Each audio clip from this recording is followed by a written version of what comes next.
1, 2. Bob first. Which of your 5 answers wouldn't fit under the umbrella of struggling with our narcissism? Which of my 5 answers wouldn't fit under the umbrella of struggling with our narcissism? I suppose improving the world, no? Yeah. Does that making the world better? That's not narcissistic, is it? No, I'm saying all of them fit. Oh. fit. Oh, I see. Into fighting our narcissism? Is it fighting our narcissism? I mean, I don't know if improving your soul is. And also, let me say that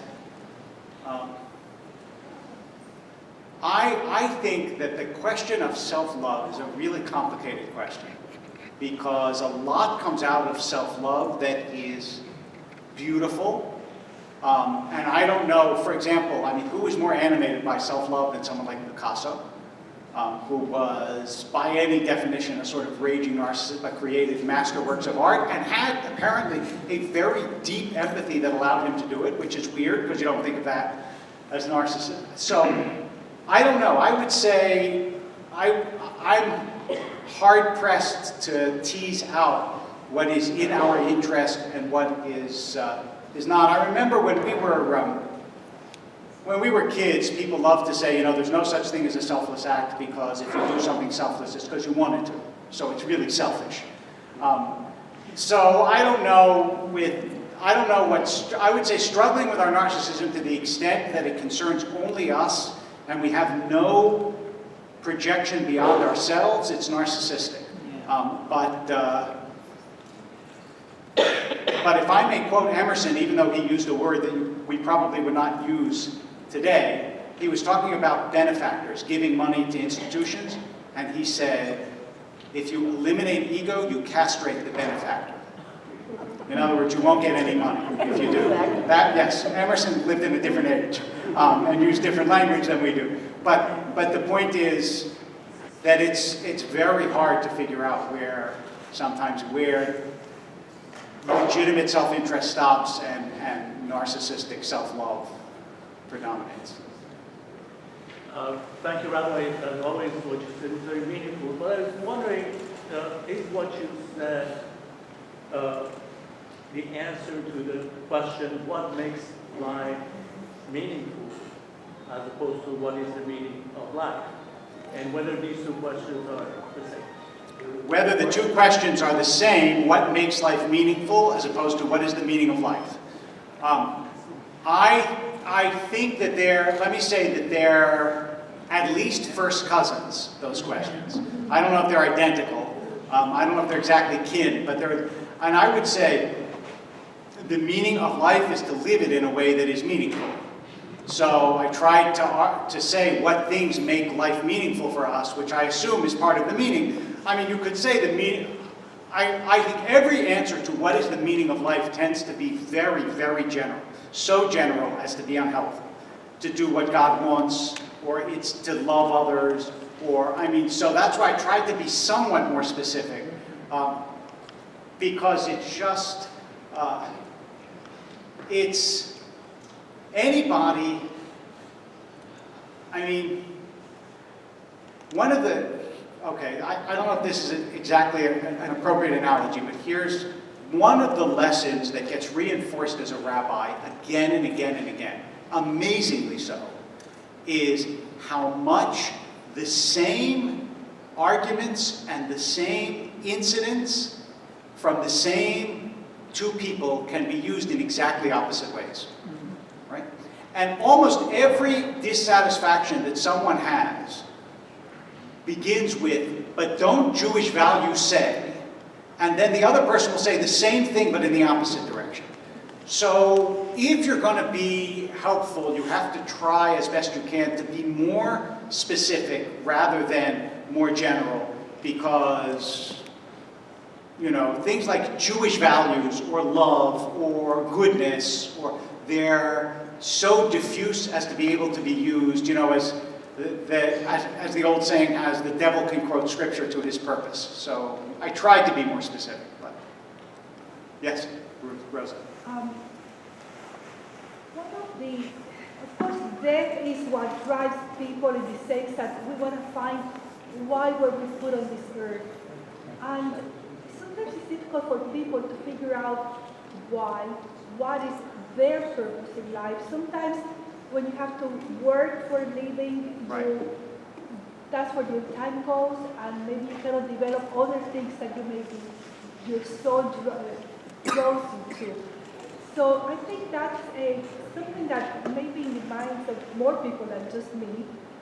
And so how do help people with that? So the reality, I think the question was that the reality is that a lot of people can't find their purpose or don't have the life circumstances that allows them to find their purpose. That's where I started off with. Remember when I was giving all these people who were incompatible, I started off with a tribesman searching for food. I mean, to say to him, your purpose in life is to find your passion is meaningless, because his purpose in life is to feed, is to learn how to eat. And so you could say to some extent, if you were, if you're a Marxist, you would say the meaning of life is a bourgeois question. That is, once all your economic needs are taken care of, you can talk about the meaning of life. But if you have to work, 12 hours a day for a living, then the meaning of life is what your boss tells you it is, so that you can make a living and feed yourself and your family. But even so, I have to say, here let me be a little bit chauvinistic about the Jewish tradition. Because in Eastern Europe, one of the things, if you read histories of Eastern Europe, I mean, these guys worked 12 hours a day, like everybody else in the peasant. And yet they had, the Kovno Society for the Study of Mishnah, where lumberjacks, after working all day long, would gather together with the rabbi for an hour before they went to sleep to study Mishnah. Or the Kishinev Society for Musar literature, where they would study ethical literature. I have to say, I think for Jews, even when their circumstances were terrible, and I'm not saying other people didn't, I'm just saying we did, we really never neglected deeper questions and transcendent questions. And the idea that the meaning of life was to live beyond yourself, which is another thing I could have said, but again, is a broad category.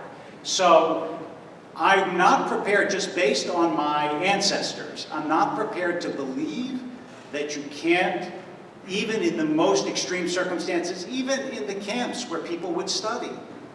I mean, how do you do that? It's only if you really do believe that human beings have something more than a desperate search for food that is what existence is supposed to be. And clearly the Jewish tradition did, you know that fantastic story again, to revert to stories that I tell often, but this is such a good one, and then David, I'll take the last question. The Hugo Grin story about his father in Auschwitz who used the margarine ration to light the Hanukkah candle. And Grin, who was a child at the time, who later became a very well-known rabbi in England, said, "What are you doing? This is our food." And his father said, "We've learned in the camps that you can live for 3 weeks without food, for 3 days without water, but not for 3 minutes without hope." Now that's somebody who, in the worst circumstances, still thought that there were things that were greater than just eating. And that's a remarkable thing, but people can do it. Yeah. Well, as you know, I took some Kabbalah. David said, as you know, I took some Kabbalah. I just want to repeat it so people can hear it. And their theory is that you have to find the reason why you were put on this earth. Right. Oh, I'm so glad you said that, because I so want to disagree with it. And when I mentioned this to you, you said it was snake. Yes. Right. Okay, so David said their theory is, the Kabbalist theory is, you have to find the reason why you were put on this earth. He said, and when I mentioned it to you, you said it was snake oil.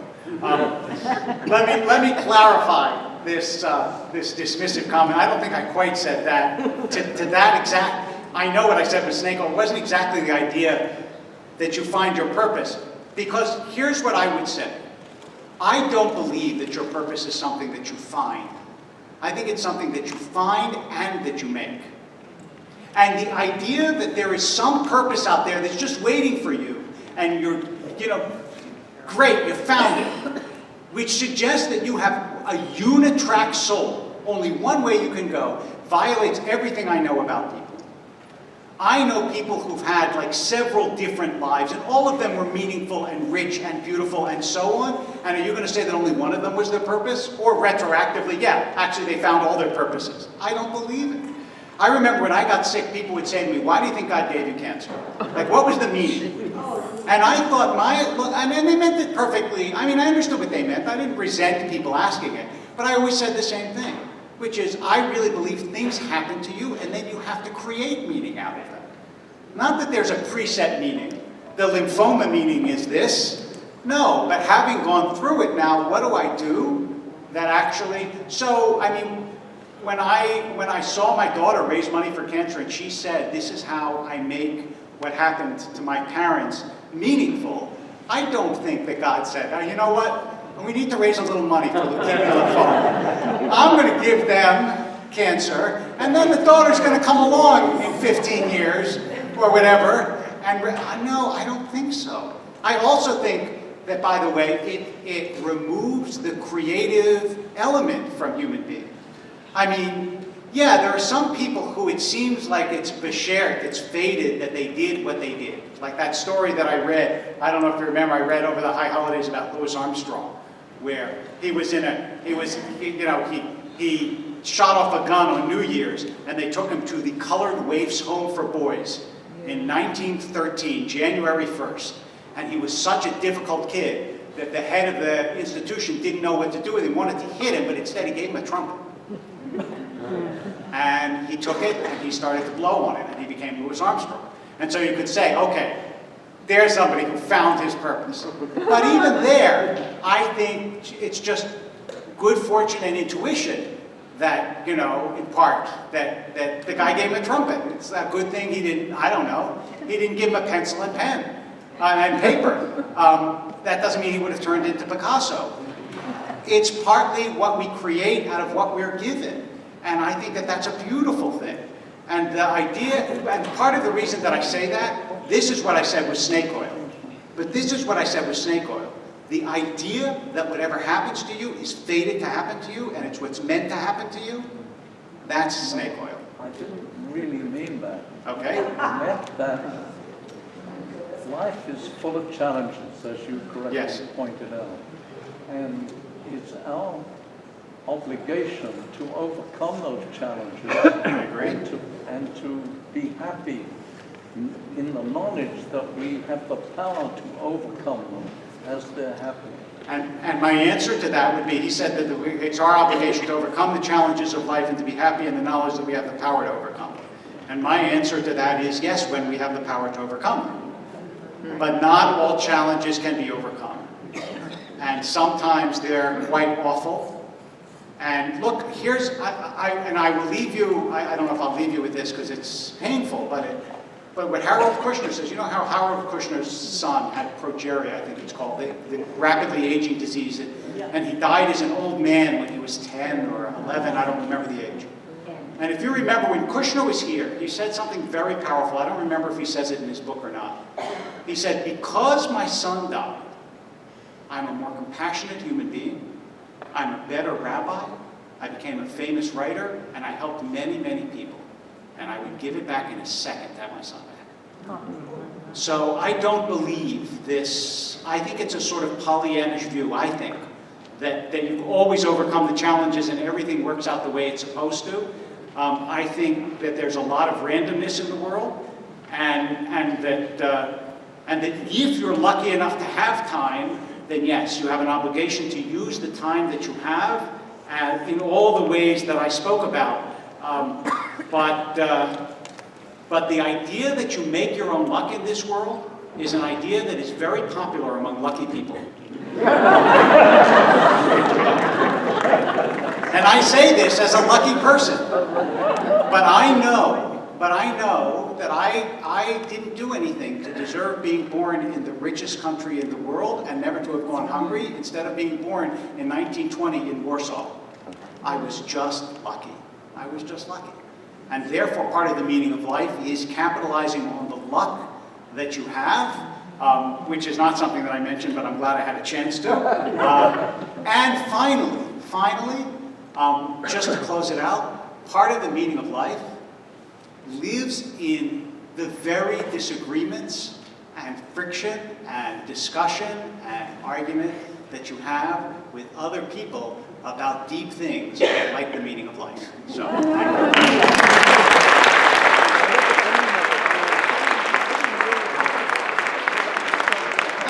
you again, Rabbi.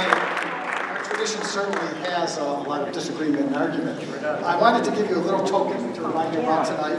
It's a book by Charles Murray. It's called The Curmudgeon's Guide to Getting Ahead.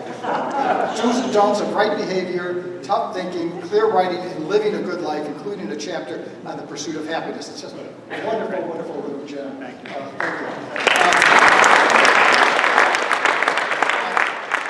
you. If I could have your attention for maybe just 5-6 more minutes, then